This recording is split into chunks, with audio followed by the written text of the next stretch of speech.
എന്തായാലും കൂടുതൽ സ്ഥിരീകരണം വരികയാണ്. മാർക്കോ റൂബിയോയുടെ പോസ്റ്റോട് കൂടി ഏതാണ്ട് 48 മണിക്കൂർ നീണ്ടു നിന്ന ചർച്ചകൾക്കൊടുവിലാണ് ഇന്ത്യയും പാകിസ്ഥാനും വെടിനിർത്തലിന് സന്നദ്ധമായത് എന്ന ഒരു കാര്യമാണ് സൂചിപ്പിക്കുന്നത്.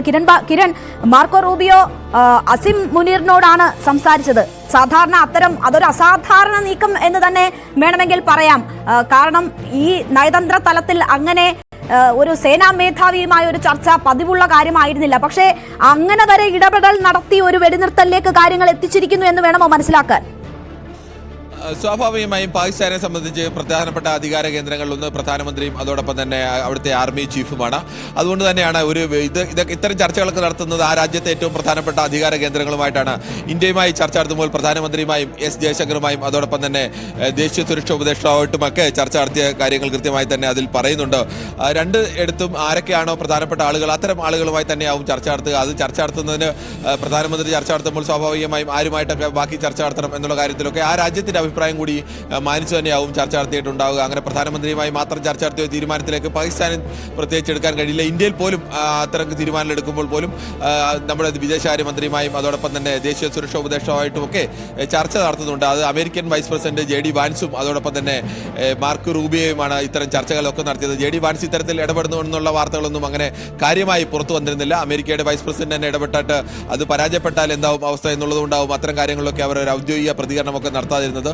എന്തായാലും അമേരിക്കയുടെ ഭാഗത്തു നിന്ന് അതിശക്തമായ രീതിയിൽ തന്നെ ഇത് സ്ഥിരീകരിക്കുന്ന രീതിയിൽ തന്നെയാണ് അമേരിക്ക വാർത്ത നൽകുന്നത്.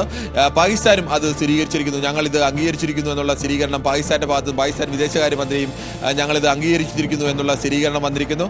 എങ്ങനെയാണ് ചർച്ച നടത്തിയതെന്നും വിശദമായി തന്നെ അമേരിക്ക പറയുന്നുണ്ട്. ഇനി വരാനുള്ള സ്ഥിരീകരണം ഇന്ത്യയുടെ ഭാഗത്തു നിന്നാണ്. അത് അല്പസമയത്തുള്ളിൽ ഇനി 10 മിനിറ്റ് മാത്രമേ ഉള്ളൂ. 10 മിനിറ്റിൽ താഴെ മാത്രമേ ഉള്ളൂ ഇന്ത്യയുടെ വാർത്താ സമ്മേളനം നടക്കാൻ. നമ്മൾ വളരെ നേരത്തെ തന്നെ പറഞ്ഞു ഇനിയൊരു ഇന്ത്യയിലേക്ക് ഏതെങ്കിലും തരത്തിലൊരു ടെറർ അറ്റാക്ക് ഉണ്ടായാൽ ആ ടെറർ അറ്റാക്കിനെ ഞങ്ങൾ ഇന്ത്യക്കെതിരായ ആക്രമണമായി കണക്കാക്കും, അതിനെ യുദ്ധമായി കണക്കാക്കും. ആ ആക്രമണമായിട്ടുള്ള യുദ്ധമായി കണക്കാക്കുമെന്നാണ്. യുദ്ധമായി കണക്കാക്കുന്നതും ഇന്ത്യക്കെതിരെ ടെറർ അറ്റാക്കായി കണക്കാക്കുന്നതും രണ്ടാണ്. യുദ്ധമായിട്ടാണ് കണക്കാക്കുന്നതെങ്കിൽ ഏത് തരത്തിലും പിന്നെ തിരിച്ചടിക്കുക മറ്റു രാജ്യങ്ങളെ ബോധ്യപ്പെടുത്തുക, ഇപ്പോൾ ചെയ്തതുപോലെയുള്ള സമവായ ശ്രമങ്ങളോ ആരാണ് ടെറർ അറ്റാക്ക് നടത്തിയത് എന്നുള്ളതിനെ കുറിച്ച് ആലോചിക്കുക, അത് പറയുക, ബോധ്യപ്പെടുത്തുക. അങ്ങനത്തെ നടപടിക്രമങ്ങളൊന്നുമില്ല. യുദ്ധം തുടങ്ങിക്കഴിഞ്ഞാൽ യുദ്ധത്തിന് പിന്നീട് തിരിച്ചടിക്കുക എന്നുള്ള ഒറ്റ നയം മാത്രമാണുള്ളത്. അത്തരത്തിലേക്ക് ഞങ്ങൾ പോകും. ഇനിയൊരു പഹൽഗാം ആവർത്തിക്കരുത് എന്നുള്ള ഒരു സന്ദേശം, ഈ സീസ് ഫയറിലേക്കുള്ള നിർദ്ദേശങ്ങൾ ഇന്ത്യ അംഗീകരിച്ചു എന്നുള്ള വാർത്ത പുറത്തു വരുന്നതിന് മുമ്പ് തന്നെ ഇന്ത്യ ഔദ്യോഗികമായി ഇന്ത്യയുടെ നിലപാട് വ്യക്തമാക്കുകയാണ്. ഇന്ത്യ വ്യവസ്ഥ മുന്നോട്ട് വെക്കുകയാണ് എന്ന് വേണം നമുക്ക് കണക്കാക്കാൻ. ഇതെല്ലാം നമ്മുടെ ഊഹങ്ങളും പ്രതീക്ഷകളും മാത്രമാണ്. ഇതിനപ്പുറത്തേക്ക് ഇന്ത്യയുടെ ഭാഗത്ത് നിന്ന് കൃത്യമായ മറുപടി വരേണ്ടതുണ്ട്. അത് ഔദ്യോഗികമായ സ്ഥിരീകരണം മറുപടി വരേണ്ടത് ഇന്ത്യയുടെ ഭാഗത്ത് നിന്ന് തന്നെയാണ്.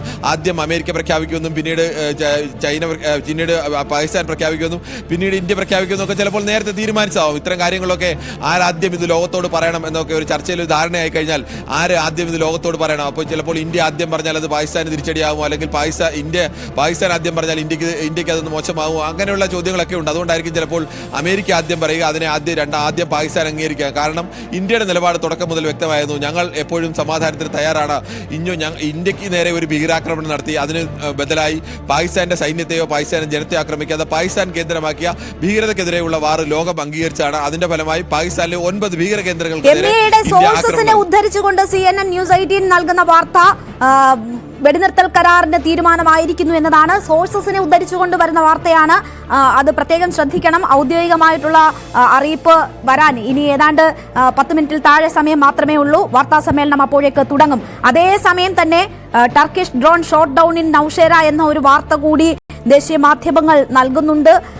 ആക്രമണവും ഒപ്പം തന്നെ സമാധാനവും എന്നതാണോ ഇനി ഉദ്ദേശിക്കുന്നതെന്ന് അറിയില്ല. അതിർത്തിയിൽ വീണ്ടും പ്രകോപനം എന്ന തരത്തിൽ ചില വാർത്തകൾ വരുന്നുണ്ട്. അതിനിടയിൽ തന്നെയാണ് MEA സോഴ്സസിനെ ഉദ്ധരിച്ചുകൊണ്ട് സീസ് ഫയർ ഡീൽ ആയിട്ടുണ്ട് എന്ന കാര്യം CNN റിപ്പോർട്ട് ചെയ്യുന്നതും.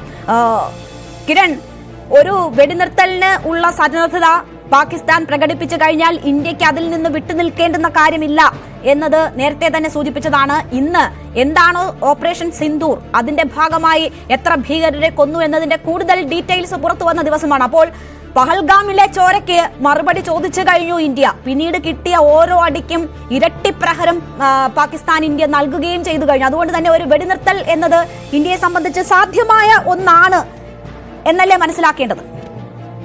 രേണുക, അങ്ങനെ തന്നെയാണ്. ഇന്ത്യയെ സംബന്ധിച്ച് അത് സാധ്യമായ ഒന്നാണ്. ഇന്ത്യൻ നിലപാടും അത് തന്നെയാണ്. ഏറെക്കുറെ അത് നമുക്ക് സ്ഥിരീകരിക്കാത്തതുകൊണ്ട് സ്ഥിരീകരിച്ചു എന്ന് പറയുന്നില്ല എന്ന് മാത്രമേ ഉള്ളൂ.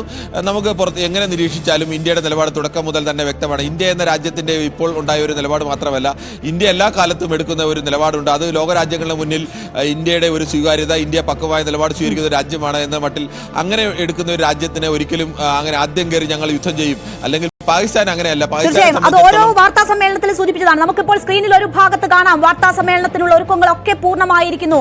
അവിടേക്ക് അല്പസമയത്തിനകം തന്നെ വിക്രം മിസ്ത്രി എത്തും, ഒപ്പം സോഫിയ ഖുറേഷിയും ഒപ്പം വ്യോമിക സിംഗും എത്തും. അവർ പറയും എന്താണ് ഇന്ത്യയുടെ ഈ വിഷയത്തിലുള്ള നിലപാടെന്ന്. ഇതുവരെ ഒരു രാഷ്ട്ര നേതാവിന്റെയും പ്രതികരണം ഈ വിഷയത്തിൽ നമുക്ക് ലഭ്യമായിട്ടില്ല. ഇന്ത്യ ഒരു തരത്തിലും പ്രതികരിച്ചിട്ടില്ല. അമേരിക്കൻ പ്രസിഡന്റ് ഡൊണാൾഡ് ട്രംപിന്റെയും മാർക്ക് റൂണിയുടെയും ട്വീറ്റ് മാത്രമാണ് നമുക്ക് മുന്നിലുള്ളത്. പാകിസ്ഥാന്റെ പ്രതികരണവും വന്നു കഴിഞ്ഞു. ഇന്ത്യ ഔദ്യോഗികമായി ഇതുവരെ പ്രതികരിച്ചിട്ടില്ല. വാർത്താ സമ്മേളനത്തിനുള്ള ഒരുക്കങ്ങൾ പൂർണ്ണമായിരിക്കുന്നു. കിരൺ, എന്തുകൊണ്ടാകും ഒരു ധാരണ ഉണ്ടായിട്ടുണ്ട് എങ്കിൽ അതിലൊരു പ്രതികരണം വരാത്തത്? നമുക്കറിയാം, നമ്മുടെ പ്രധാനമന്ത്രി വലിയ രീതിയിൽ സോഷ്യൽ മീഡിയയിൽ ആക്റ്റീവായിട്ടുള്ള വ്യക്തിയാണ്. പല സുപ്രധാന തീരുമാനങ്ങൾ പോലും വേണമെങ്കിൽ സമൂഹ മാധ്യമത്തിലൂടെ നൽകുന്ന വ്യക്തിയും കൂടിയാണല്ലോ. എന്തുകൊണ്ടായിരിക്കും ഇന്ത്യ അങ്ങനെ ഒരു പ്രഖ്യാപനം സമൂഹ മാധ്യമം വഴി നടത്താത്തത്? രേണുക, ഇത് രണ്ട് രാജ്യങ്ങൾ തമ്മിൽ യുദ്ധത്തിലേക്കൊക്കെ പോയി കഴിഞ്ഞാൽ ഉണ്ടാകാവുന്ന വലിയ വിപത്തുണ്ട്. സ്വാഭാവികമായും അതിൽ ഇന്ത്യക്ക് ശക്തി കൂടുതലുണ്ട് എന്നുള്ളത് ശരിയാണ്. പക്ഷേ ഇന്ത്യയെ പോലെ ലോകത്ത് നാലാമത്തെ വലിയ സാമ്പത്തിക ശക്തിയായി നിൽക്കുന്ന ഒരു രാജ്യം ഒരു യുദ്ധത്തിലേക്ക് പോയാൽ സ്വാഭാവികമായും ഇന്ത്യയുടെ ഈ സാമ്പത്തിക മുന്നേറ്റത്തിന് വലിയ തിരിച്ചടി ഉണ്ടാവും. അത് ഇന്ത്യ ഒരിക്കലും അത്ര ഒരു യുദ്ധം ആഗ്രഹിക്കുന്നില്ല. ലോക തലത്തിൽ തന്നെ ഇന്ത്യ അത്ര ഒരു യുദ്ധത്തിലേക്ക് പോകുന്നത് ഇന്ത്യയുടെ പ്രതിച്ഛായയെ ബാധിക്കും. അവിടേക്ക് വാർത്താ സമ്മേളനത്തിനായി എത്തുന്നു വിക്രം മിസ്ത്രി, എത്തിയിരിക്കുന്നു. ഇന്ത്യയുടെ ഉത്തരം യെസ് ആണോ നോ ആണോ? I have a very brief statement to make. Following that, as you know, there will be a briefing by my colleagues from the military. The Director General of Military Operations of Pakistan called the Director General of Military Operations of India at 15:35 hours earlier this afternoon. It was agreed between them that both sides would stop all firing and military action on land and in the air and sea with effect from 1700 hours Indian Standard Time today. Instructions have been given on both sides to give effect to this understanding.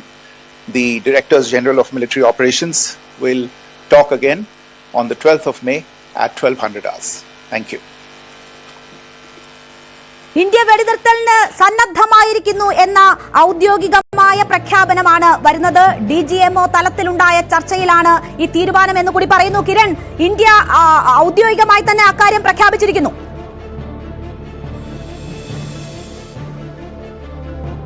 DGMO തലത്തിൽ ഇന്ന് ചർച്ചയുണ്ടായിരുന്നു. അത് നേരത്തെ തന്നെ മാധ്യമങ്ങൾ 5 മണി മുതൽ ഈ വെടിനിർത്തൽ പ്രാബല്യത്തിൽ വന്നിരിക്കുകയാണ്. DGMO തലത്തിൽ ചർച്ചയ്ക്ക് ശേഷം ഇന്ത്യ 5 മണി മുതൽ വെടിനിർത്തൽ പ്രാബല്യത്തിൽ വന്നു എന്നത് സ്ഥിരീകരിക്കുന്നു. അമേരിക്കൻ പ്രസിഡന്റ് ഡൊണാൾഡ് ട്രംപ് ഇത് അറിയിക്കുന്നതിന് മുമ്പ് തന്നെ വെടിനിർത്തൽ നിലവിൽ വന്നിരുന്നു. ഇന്ത്യയിൽ ഔദ്യോഗികമായി തന്നെ ഇന്ത്യയും പാകിസ്ഥാനും വെടിനിർത്തലിലേക്ക് എത്തിച്ചേർന്നിരുന്നു. ആദ്യം അമേരിക്കൻ പ്രസിഡന്റ് ഡൊണാൾഡ് ട്രംപ് ഇത് ലോകത്തെ അറിയിക്കുന്നു.